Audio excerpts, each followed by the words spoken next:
Perfect. So slightly big shoes to fill, coming on after Matthew, one of my best friends since primary school and one of my teachers and greatest mentors. So love you, Matthew. Yeah, come on. So happiness, what the hell does that mean? It's this elusive thing that we've all been searching for, this experience that we know is real because it is essentially our nature. But why is it that so many of us are suffering? Why is there so much anxiety? Why is there so much stress? Why is there so much fear? Why is there so much worry? Why are we so confused, so deluded, and just downright lacking energy and inspiration in our life? And not only just us, I'm seeing it starting to roll through into our kids as well. So it sort of leads me to how I became so interested about this is because my own journey, starting back when I was 5, I knew that something was going on with me. And I went through my teen years and I was deeply curious about why the hell did I feel so bad. I honestly believed that I was evil. I believed the thoughts in my mind that told me I wasn't good enough, that I wasn't pretty enough, that I wasn't confident enough, that I had no self-worth. And the feeling inside me resulted in, on a physical level, it resulted in constantly being sick. So I was constantly on medication. I was constantly having cold sores. I was constantly at the doctor.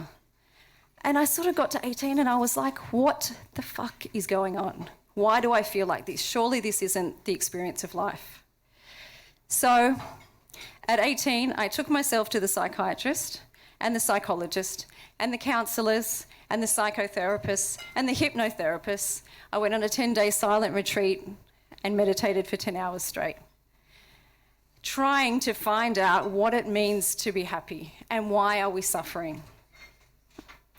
And what I learned in my journey, I've walked on coals with Tony Robbins, I've studied with Tyler Tolman, I spent time in the presence of the Dalai Lama, I've travelled to India to the base of the Himalayas and sat in silence and practiced. And why did I need to do all this? Because suffering is real and we don't understand why we have it. So I'll track back a little to what I understand about happiness. Is that happiness for me is a state free from pain and suffering, free from delusion, free from fear, free from confusion. It's a state of pure bliss and joy and peace. So if we know what it is, we can clearly now see what it is that's blocking us from experiencing it. Our fear, our anxiety, our stress, our tension, and our worries. Okay, so where did they come from? Why are we experiencing this? Why is it our life situation? So if it's our life situation, how can two people be in the same situation, the same experience, and have a totally different perception, a totally different experience of that situation? So that led me to understand that it's all within us. It all arises through our own perception. Where does our perception come from? Do you remember when you were a small kid at home and your parents used to fight? Or the shit that they were watching on the TV? The arguments, the school playground, the things the teachers said to you? Maybe you had some severe experiences that causes severe trauma in your life and you didn't know how to deal with it. Where did that go? That gets stored in your system. See, the path to happiness is our birthright, but having the human experience is freaking intense. And there's no guidelines and there's no manual when we're born that says, hey, do this, this, and this. We're not given the guidelines to understand how to regulate our emotions and how to deal with the heavy shit that happens in our life. So for me, what happens is that I stored this trauma so deep down inside of me. I was 5 years old when my intense experiences happened. I was sexually abused and the pain was too much to bear. So I buried it deep inside, and then by the time I got to 18, it erupted. In drugs, in alcohol, in extreme self-hate, and I wanted to end my life. It was too hard. It was too hard to get out of bed. It was too hard to face each day. And what I discovered was that after all the doctors that I went to, None of them scratched the surface. They were all dealing on an intellectual level. Yes, you have post-traumatic stress disorder. Take this pill and you'll be fine. So I was really lucky one day. I went to a psychologist and he said, right, it's time, you need to take medication. And I gratefully turned around to him and said, I don't know where these words came from, but I said, thanks, but no thanks. And that was just a shock that came out of my mouth. To reject another pill, another suppression, another block to cover up the pain that I was suffering. So I walked out of that office and I said to myself, I'm never going back to those guys again. They know nothing. So I'm not saying that the path like that is for everyone. I'm not saying that there's not a place for medication, because there definitely is. But for me, it was not the time nor the place. And something profound came over me in that moment at 18 years of age. And what struck me was, as I walked out of there, I had the very clear indication that I needed to learn to meditate. And so at 18, party girl living in Cronulla, I was like, okay, there's no meditation studios. There was one yoga studio that was run by the Hare Krishnas, and that just was way too weird for me then. So I went to the bookshop and I scoured the shelves until something stood out. And what stood out was the Dalai Lama. So I took myself away and I started to read every single book that the Dalai Lama had written. And I started to learn a bit more about happiness. You look at his face and you just see the joy. And I was like, right, this guy knows something. So from those books I learnt, and I picked up a mantra, Om Mani Padme Hum.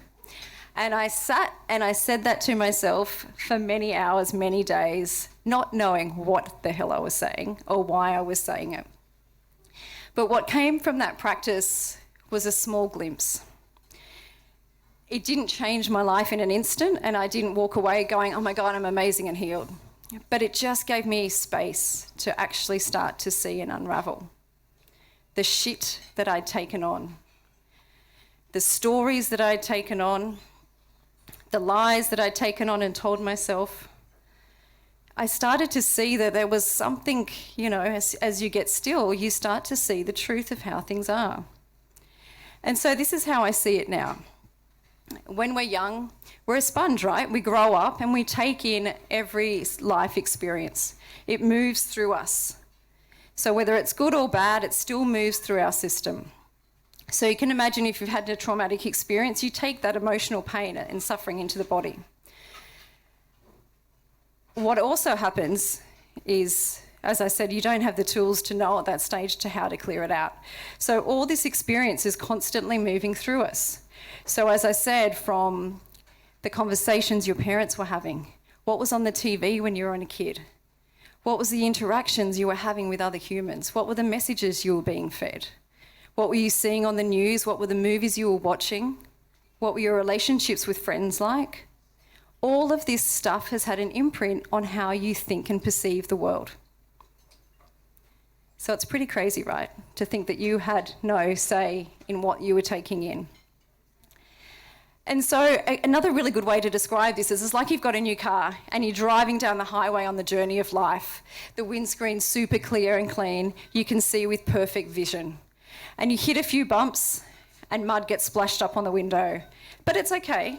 You can still see where you're going. Vision's a little blurry. Things are not so clear. But you can still see where you're going. You can still find your way. And as you journey further through life, more bumps, more splashes, the windscreen starts to get more muddy and more blurred. The windscreen wipers are there, but you've never been taught how to switch them on.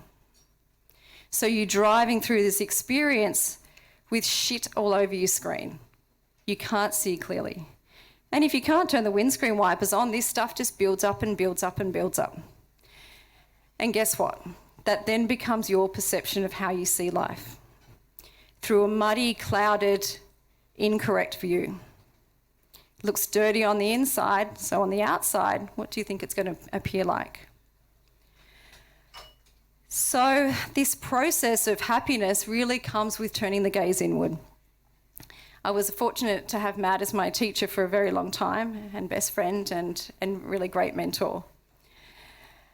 And what I learnt first and foremost, is sitting down with your grief and your despair and your shame and your sadness and your hurt is extremely hard. It's too hard for most of us. That's why you hear people say, I can't meditate, it's too hard, I don't have time, I'm too busy, it's not for me, it doesn't work. That's bullshit. It works. And I can be the 100% guarantee that it works, from being in a state of wanting to end my life to living in a state now of pure bliss and joy. So the things that I have learned is sitting down with yourself is probably the most important thing that you can do with your life. And on a retreat with Eckhart Tolle, he really drove home the force that you are not your thoughts. Stop believing the limited beliefs, the limited stories that you've been telling yourself or that other people have been telling you. It's all bullshit. It's not real. The moment I realised I didn't have to believe my thoughts was the first moment I started to experience some freedom. Freedom from my own pain and suffering that I was causing myself. So that can be a really hard pill to swallow. We cause our own suffering. How hard is that to accept? It's so much easier to blame the world around you, to blame the people around you, to blame the stories. But this happened to me, but that happened, but it was hard. And I've lived that story. I know how hard it is. You can continue on with the story. You can continue on with the victim identity. And where does that get you? I can tell you, it gets you nowhere. So it takes strength, it takes courage to face the shit that you've gathered along the way. It takes courage to sit down with yourself and go, how do I really feel? Who am I? Have you ever asked yourself that question? Who am I? It's a question. You are not fear, you are not anger, you are not judgment. You are love. You are pure love. And if you're not experiencing that, it's just because shit is in the way. It's just because your vision is a little dirty. And all of this can be cleared by learning simple techniques, meditation for one. And Matt is an amazing teacher, and Keely meditation really did literally change my life. But then since then, I've learnt some other practices, and one in particular that I practice and teach at the moment is breath work. So the breath work, when I got to India and realised that I had to do this every day, I freaking nearly wanted to run away, but India's a hard place to run away from. So I sat down and I started doing it, and I hated it. And I sat the next day and I did it again and I hated it. It was challenging, it was uncomfortable, and I couldn't do it, and my breath was so shallow. And I just thought, I have to give up. But what happened after a month of practicing every single day, and physically practicing as well, so asana and stretching and everything else, I had no pain in my body, which was really unusual because I just recovered from a herniated disc. So to be practicing yoga every day and come out the other side of no pain, more space, and this immense amount of energy. I thought I was on the highest drug you could ever get your hands on. I didn't know what the hell was going on, but all I knew is I had so much energy.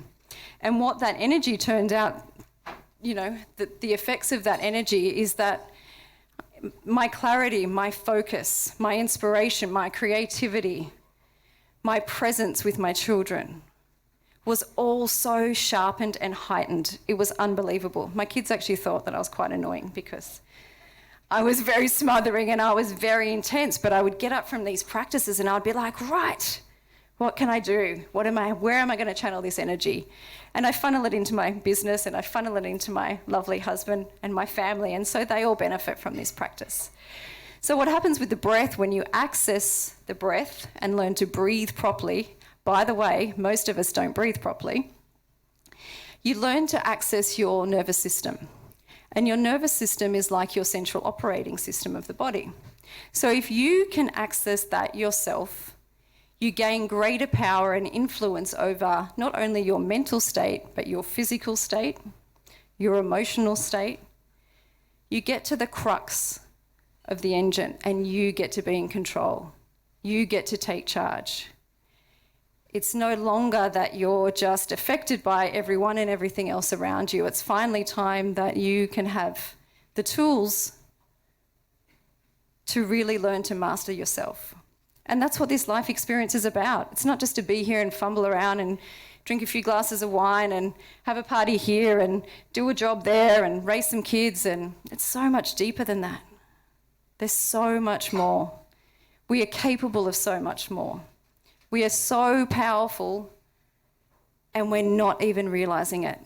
And that just makes me so sad when I see so much suffering and so much pain. It's just like if only you knew your own power. You're not weak, you're not hopeless, you're not just a bad cause. You have the power within you to change your life. It's up to you. It's not up to anyone else. It's your job. No one else is going to make you happy. No one else is responsible for your happiness. And again, that's a hard pill to swallow. Are you really willing to be 100% accountable for your own happiness? Most people, it's just too easy just to complain and whinge and bitch and judge. Really? Is that what life's about? When we heal ourselves at the deepest level, at our core, we heal not only ourselves, we heal our children, we heal our families, we heal our communities, and this is how we heal the world. Not by commenting on Facebook and giving you 5 cents worth to every political situation that's going on. Great that you have something to say, but what's it really doing? If you're not doing the inner work and cleaning up your own shit,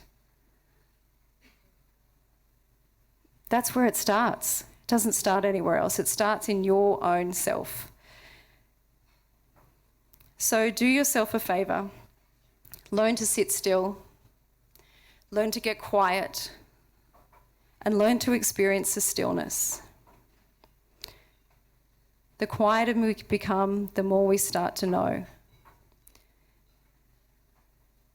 The more we start to know, the more we can start to understand about ourselves. We can start making better choices, not just for ourselves, but for our children. So take this as your responsibility, not just for yourself, but for the planet. Start cleaning up our own yards first before we start pointing the finger anywhere else. Start with the breath, start with meditation, self-reflection, journaling, writing down, getting into the crux of what makes you you. Why do you think the way you do? Get deeply curious about who the hell you are and how did you get to be where you are. It takes guts and it takes courage. And sometimes it ends in tears, but that's all good. That's just emotional release and that's just stress leaving the body, so it's all good. But get the courage, get a strong spine, a soft heart, and start doing the work. For at the end of the day, you are truly the only one who's responsible. So thank you for listening. I wish you all well and I wish you peace and happiness, so thank you.